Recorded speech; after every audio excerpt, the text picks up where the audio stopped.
Itu kalau tiap malam lomba, dikisahkan oleh Imam An-Nawawi dalam kitabnya Tibyan, itu lomba dengan Abdurrahman bin Auf, Tamim Ad-Dari, itu tiap malam paling minimal sekali khatam Al-Quran dalam tahajudnya. Tapi dahsyatnya, besoknya sekiannya itu selalu datang 60, kalau kita sekarang 60 kontainer datang, isinya emas, perak, berlian, macam-macam. Ya, kebayanglah kalau ke PTM datang 60 kontainer isinya emas, perak. Makanya nggak ada yang dikasih lagi sekarang. Nah, lihat sini, sudah? Saya mulai ya. Nah, ini saya harus selesaikan ini. Kita sepakat dulu sampai jam berapa kita? 11. Oh enggak, kalau Anda mau sampai jam 11 silakan saja. Saya setengah 10 selesai lah. Karena ini pembuka ya, pembuka. Ke depan kita akan lebih kompleks karena saya pengen ini dicoba sampai sepekan. Nanti akan melahirkan perubahan. Karena ke depan kita akan bicara tentang riba, tentang macam-macam ya. Itu perlu lebih fokus lagi. Ini yang dasar untuk sepekan dulu. Siap ini ya? Yuk kita mulai. 1. Rizki lewat ikhtiar atau usaha. Saya boleh teman-teman sekalian buka ini ya? Ini udah? Ya. Udah. 1 yang lewat usaha itu ikhtiar. Ya, buka Quran surah 39, Quran surah 53 ayat 39. An-Najm ayat 39. Wa allaysa lil insani illa ma sa'a.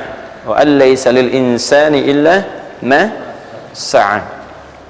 Wa allaysa lil insani, bahkan setiap manusia itu, awas, illa ma sa'a, akan mendapatkan rizki, akan mendapatkan hasil dari apa yang telah ia usahakan dengan sungguh-sungguh.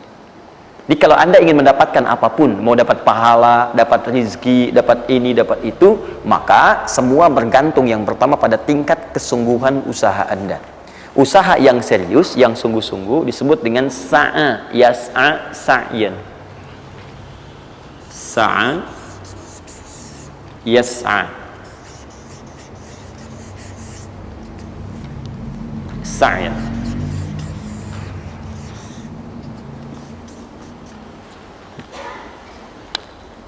Ini sa'a, yas'a, sa'yan tidak disebutkan dalam bahasa Arab kecuali menunjuk satu usaha yang sangat serius, sungguh-sungguh.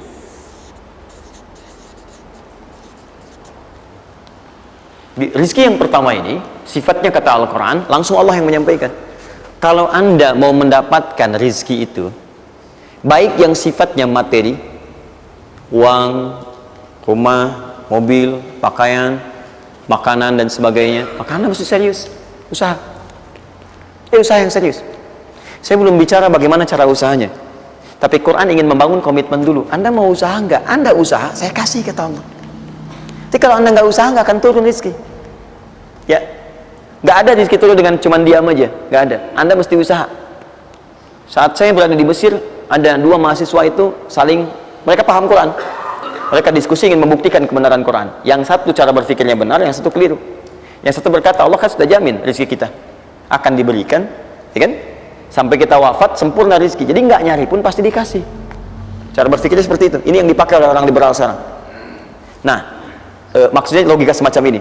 Yang satu lagi berkata, memang Allah kasih, cuman kita mesti usaha. Dia sebutkan beberapa ayatnya. Yang satu bertahan dengan pendapatnya, dia ingin buktikan, saya masuk nanti ke masjid. Kalau di Timur Tengah itu suka ada zawiyah, tempat-tempat khusus untuk ibadah. Dia masuk ke dalamnya, sembunyi di belakang meja. Nah, di masjid itu suka ada muhsinin, para donatur, yang itikaf kasih makan, kasih makan. Hari pertama semua dikasih, dia tidak, karena ngumpet. Karena perjanjiannya nggak boleh ada usaha apapun. Hari kedua, dia masih ngumpet, nggak dikasih. Semua dikasih yang ada. Hari ketiga, sudah lapar sekali, sudah nggak tahan. Begitu udah dikasihkan, yang muhsinnya tanya, hal min akhar, ada lagi yang lain nggak? DKM jawab, karena nggak tahu, kan ngumpet.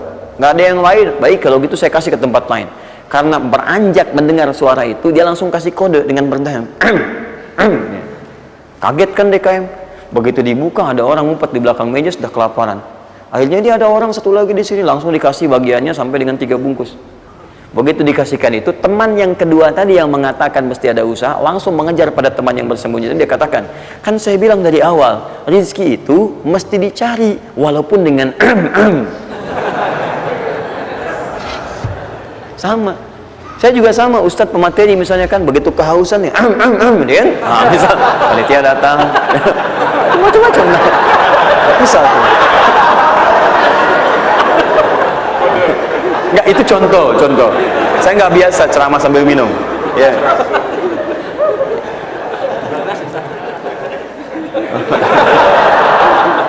Jelas ya? Nah, jadi prinsip yang pertama, kita harus punya komitmen yang kuat dengan Allah. Kata Allah, kerja ya kerja. Kata Allah, usaha ya usaha, jangan diam.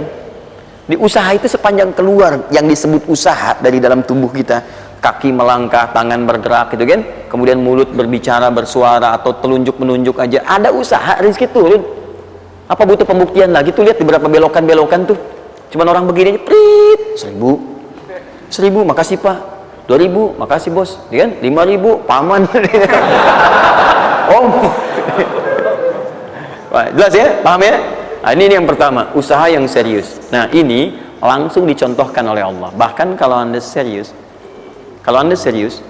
nah perhatikan, ini jejaknya langsung ditemukan dan diabadikan dalam Al-Quran. Ada beberapa tahapan yang mesti kita tahu. 1, 2, 3. Perhatikan cara keseriusan yang digambarkan dalam Al-Quran. Teman-teman, kalau saya sebutkan sa'ah dalam Al-Quran, mungkin agak banyak kita mencarinya, butuh energi. Tapi kalau saya ilustrasikan begini, antum insya Allah akan lebih cepat menemukan. Kalau kita haji atau umrah, kemudian ada ritual setelah tawaf, namanya apa? Sa'i. Apa itu sa'i? Tuh kan, lari-lari kecil. Kalau lari-lari besar, maraton. Kan sudah saya tuliskan di atas. Sa'i itu kan dari sini tulisannya. Ya. Dari mana sa'i itu? Safa ke Marwah. Ya, buka Quran surah kedua ayat 158. Paling kiri di pertengahan. Innas safa wal marwata min sya'airillah. Faman hajjal bait aw i'tamara fala junaha alaihi ay yatawafa bihima. Man tatawwa khairan innallaha syakirun alim. Lihat sini, ibadah ini kenapa dinamakan dengan sa'i? Dan sementara orang sekarang agak kurang tepat menerjemahkan dengan lari-lari kecil. Dalam bahasa Arab lari kecil bukan sa'i. Dalam bahasa Arab lari-lari kecil itu bukan sa'i. Ingat baik-baik kalimat ini. Kenapa dinamakan dengan sa'i? Karena di tempat ini pernah ada satu sosok yang sangat bersungguh-sungguh untuk berusaha, sangat serius untuk mendapatkan rizki dari Allah Subhanahu wa ta'ala. Sosok ini datang, diantarkan oleh suaminya. Kemudian ketika diantarkan, ternyata ini yang paling menarik. Ini yang saya berikan 3 panah ini. Diabadikan kisah ini di Quran surah ke-14 ayat ke-37. Pertama diantarkan. Ya, begitu tiba suami, istrinya dengan anak yang baru lahir, tiba-tiba langsung bermohon kepada Allah. Perhatikan, bukankah Allah pemilik rizki? Masih ingat tadi teori di awal? Pusat rizki ada di mana? Baik, nah ini teman-teman sekalian, kaidah yang pertama, kalau antum ingin berikhtiar berusaha, maka hal yang pertama dilakukan adalah mendekat dulu kepada pemiliknya. Mohon minta kemudahan, minta petunjuk, minta kenyamanan, minta keberkahan. Itulah sebabnya sebelum kita berangkat, kita sholat dulu. Sholat subuh, sholat fajar, menghadap, usahakan. Makanya Nabi setelah selesai sholat, selalu minta kepada Allah diberikan petunjuk mendapatkan rezeki. Ya, yang di Ibnu Majah nomor hadis 925 itu, Allahumma inni as'aluka ilman nafi'a wa rizqan thayyiba wa amalan mutaqabbala. Minta. Kalau dalam bahasa kita, ya Allah berikan saya hal yang bermanfaat, ilmu bermanfaat dan rezeki terbaik di hari ini. Minta. Nah, begitu sampai beliau bermohon pada Allah, Rabbana inni askantu min dzurriyyati biwadin ghairi dzi zar'in inda baitikal muharram. Perhatikan ya.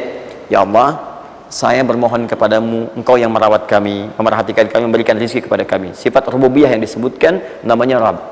Begitu meminta kepada Allah, ya Allah sekarang saya diperintahkan olehmu sebagai tawadu. Nabi Ibrahim mengatakan, saya menempatkan sebagian keturunan saya, istri saya, anak saya di satu tempat yang sangat gersang. Anda bayang nggak? Tempatnya gersang, gunung-gunungnya itu, batu-batunya itu rapat luar biasa, kerasnya luar biasa, dan nggak ditemukan sumber air di situ. Artinya ini kondisi yang paling dalam lah, ya. Kondisi yang paling sulit didapatkan. Jadi selevel tumbuhan pun nggak ada. Jadi saya mau katakan begini, lihat ya, Anda pergi ke satu tempat, Anda berusaha tuh masih ada, Google-nya ada, bangunannya ada, kendaraan ada, modal ada, tinggal kelihatan semuanya jadi aktiva semua tuh, tinggal kita olah aja. Ada orang yang pernah mendatangi tempat yang semuanya nggak ada bahan-bahannya, bayang ya, kosong. Tuh, saya pernah satu kali waktu ada krisis itu beberapa ke belakang, itu semua showroom macam-macam itu pada jatuh. Dan saya diundang ke Hyundai untuk ngasih motivasi, ngasih training. Pertama kali saya dibawa itu, teman-teman sekalian, saya dibawa ke showroom mereka, selapangan tuh, isinya mobil semua. Mobil, apa perkataan pertamanya? Kata manajernya, Ustaz, itu biasanya kami kosong nih. Sekarang banyak seperti ini katanya. Mohon nanti diberikan gambaran seperti apa, kami mesti semangat macam-macam. Saya bilang, Pak, Bapak itu luar biasa ya. Tahu nggak Pak, orang yang pertama kali menemukan mobil, jangankan mobil begininya, bahannya aja susah nyarinya. Masuk kemudian ke showroom aja nggak ada, di belakang rumahnya cuma otak-atik cari bahan macam-macam, jadi yang sederhana. Ya dari situ aja jadi mobil. Bapak sekarang udah ada mobilnya, tinggal dipasarin aja. Nah sekarang banyak orang banyak mengeluh. Nabi Ibrahim dulu cuma bawa istrinya ke tempat yang gersang luar biasa, nggak ada potensi apa-apa, materinya kosong, itu gersang, tumbuhan nggak tumbuh.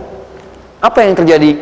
Begitu sampai di situ, satu kalimat ketika meninggalkan Ibrahim istrinya Sayyidah Hajar dengan anaknya Ismail alaihissalam. Maka pertanyaan pertama dalam satu riwayat, ahadza min amrillah, apakah semua ini ketetapan Allah? Maka dijawab bala. Perhatikan prinsipnya, selama ini ketetapan Allah, maka Allah tidak akan menyia-nyiakan saya. Dan rizki telah Allah tetapkan kepada kita, maka Allah tidak akan pernah menyia-nyiakan kita. Paham ya? Jadi kalau Anda ditempatkan di kondisi apapun, bahkan mulai belum bekerja, baru lulus kuliah, bahkan mulai baru membuat satu bisnis misalnya, atau macam-macam halnya, ingat, ada yang lebih buruk kondisinya daripada Anda, yang semua bahannya bahkan belum didapatkan, dan dia yakin dengan Allah. Sepanjang Anda punya Allah, maka semua akan mudah bagi Anda. Ini prinsip yang pertama. Jelas ya? Nah, kalau sudah paham sampai sini, belum berhenti karena ada komitmen untuk usaha. Apa usahanya? Maka Ismail menangis satu saat, dan Allah tetapkan asinya nggak keluar dari ibunya. Begitu tidak keluar, nah anak ini kan pasti bergejolak. Tangan bergerak, kaki bergerak, disimpan di bawah. Saat bergerak itu kakinya menghunjam ke tanah, tangan bergerak, nggak keluar apapun. Ibunya ini yang menempuh usaha yang sangat serius untuk mencari. Dia tahu kalau cuma diam nggak akan datang. Maka ibunya menerapkan satu ketentuan pertama yang nanti diabadikan dalam Al-Quran, yaitu teori rezeki dengan ikhtiar, mencari cara yang serius. Nah, cuma apa yang akan kita keluarkan saat ini terlepas dari usaha apapun yang Anda kerjakan saat ini. Tapi teori dasarnya adalah ketika Anda menempuh usaha yang serius ini, ada beberapa tahapan yang mesti Anda lalui. Persoalannya, waktu saya sudah habis 9:30. Nah, saya mau minta sedikit aja, boleh nggak saya tambah 5-10 menit? Alhamdulillah. Nah, satu, saya agak cepat ya, saya agak cepat. Satu. Nah, yang pertama beliau lakukan, beliau kemudian mencari itu dengan semangat, naik ke satu bukit. Naik. Bukit apa namanya? Kapan bukit itu dinamai dengan Sofa? Ini persoalannya. Belakangan kan? Belakangan, setelah itu bukit Sofa. Dari mana munculnya Sofa? Sofa itu kan kalau kita gali dari akar katanya, ya berasal dari kata tasfiyah. Ya, Sofa, yasfi, sofyan, wa tasfiyatan, wa sofian.